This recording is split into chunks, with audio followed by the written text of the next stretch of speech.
1. Pengertian perencanaan strategis dalam bisnis. Perencanaan adalah susunan sistematik tentang bagaimana tindakan yang akan dilakukan di masa depan dengan didasarkan pada pertimbangan-pertimbangan yang sesama atas potensi, faktor-faktor eksternal, dan pihak-pihak yang berkepentingan. Strategi adalah suatu cara yang dilakukan oleh seseorang atau organisasi untuk dapat mencapai tujuan yang diinginkan dengan menggunakan sumber daya yang dimiliki.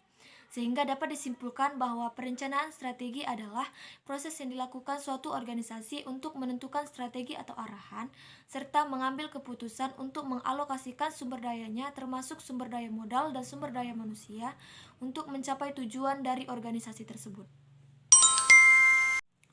2. Komponen dalam perencanaan bisnis. Yang pertama, visi, misi, dan aspirasi.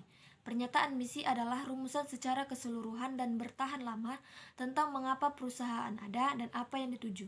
Hal ini mencakup tujuan yang akan dicapai dan garis besar bagaimana untuk memenuhinya.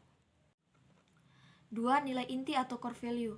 Nilai inti menyatakan hal yang menjadi keharusan dan tidak boleh utama perusahaan sampai prinsip-prinsip penting yang diperlukan untuk memandu para pemimpin dan karyawan dalam pengambilan keputusan sehari-hari dan jangka panjang. 3. Kekuatan, kelemahan, peluang, dan ancaman. Hal ini mewakili potret dari jalur yang terbuka untuk perusahaan dan jebakan yang mungkin akan dihadapi, serta aset yang dapat dimanfaatkan untuk membantu di sepanjang jalan. 4. Tujuan, strategi, dan taktik operasional. Sasaran jangka panjang perusahaan mewakili apa yang perlu dikonsentrasikan untuk mewujudkan visi perusahaan. Tujuan ini biasanya memiliki cakrawala waktu beberapa tahun atau lebih. Yang terakhir, pengukuran dan aliran pendanaan. Pengukuran dilakukan dengan cara memasukkan alat untuk melacak keluaran dan kinerja perusahaan.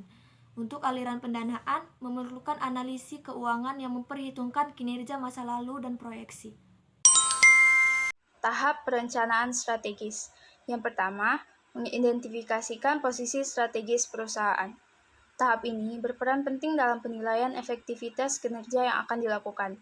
Dalam proses identifikasi posisi strategis, perusahaan perlu melakukan analisis SWOT atau Strengths, Weakness, Opportunities, and Threats. Yang kedua, merumuskan opsi-opsi strategis. Keputusan strategis ini bertujuan untuk meningkatkan kinerja setiap elemen dalam perusahaan, sehingga menghasilkan output yang lebih optimal. Pada tahap ini, penting untuk mempertimbangkan aspek-aspek yang paling berdampak pada bisnis.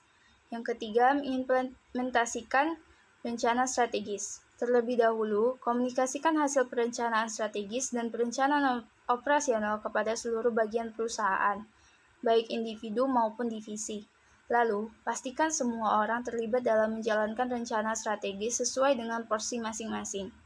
Yang terakhir, memantau dan mengawasi rencana strategis. Secara terjadwal, manajemen juga perlu melihat kembali rencana strategis yang telah dijalankan untuk mengevaluasikan hasilnya. Lakukan penyesuaian diperlukan tanpa mengubah rencana strategis secara keseluruhan. Target perencanaan strategis. Pertama, meningkatkan keterlibatan karyawan. Dari pandangan unik karyawan yang sehari-hari berkecimpungan dalam proses operasional, perusahaan bisa mendapatkan insight atau pandangan yang tepat dan bisa diaplikasikan. Di sisi lain, karyawan juga akan merasa lebih puas dengan tempat kerjanya jika dilibatkan dalam proses penting ini. Yang kedua, mengenal kelemahan dan kekuatan. Melalui proses pembuatan rencana strategis, perusahaan dapat mengetahui dan mengenal kekuatan dan kelemahannya.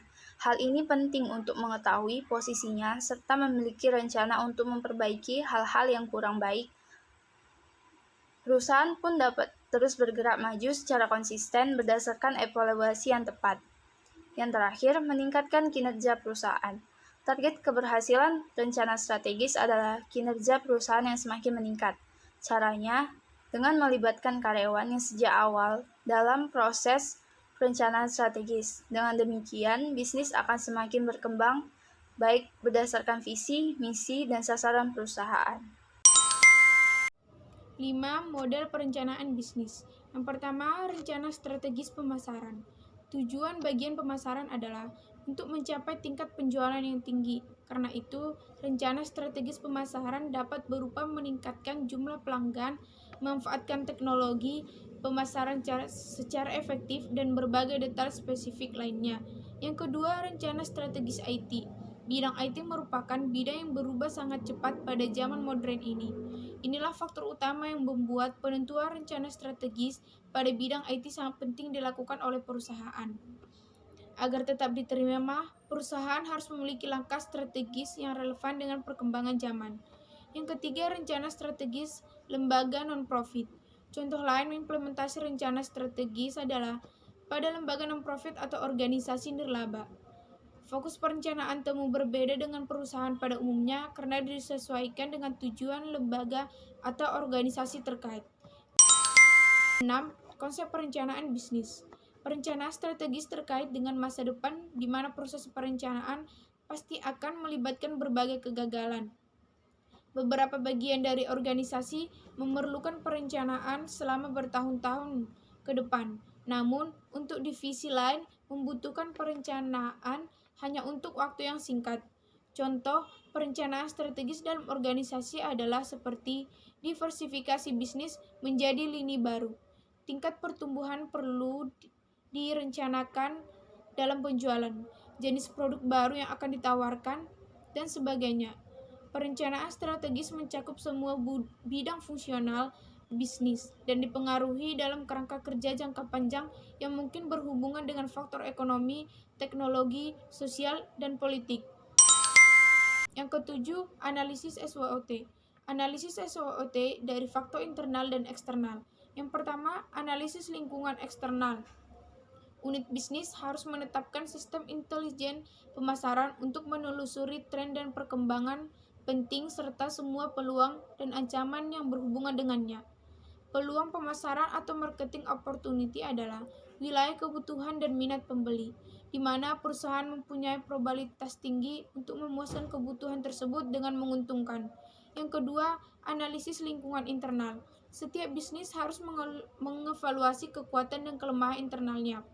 Bisnis dapat mengevaluasi kekuatan dan kelemahan mereka sendiri dengan menggunakan formulir seperti yang diperlihatkan dalam catatan pemasaran, daftar periksa pelaksanaan analisis kekuatan, kelemahan. Strategis kombinasi komponen SWOT. Yang pertama, fokus pada kekuatan, peluang untuk menghasilkan alternatif yang lebih efektif dengan cara mengoptimalkan kekuatan internal agar dapat menciptakan peluang eksternal. Kedua, fokus pada kelemahan ancaman guna menghasilkan alternatif defensif dengan cara mengelola kelemahan internal agar dapat meminimalisir ancaman eksternal. Yang ketiga, fokus pada kekuatan ancaman dengan cara memanfaatkan kekuatan internal untuk mengatasi ancaman eksternal. Dan yang terakhir, fokus pada kelemahan dan peluang dengan cara mengendalikan kelemahan internal agar tetap dapat memperoleh keuntungan dari kesempatan eksternal. No lemon in the sky that I won't fly for you.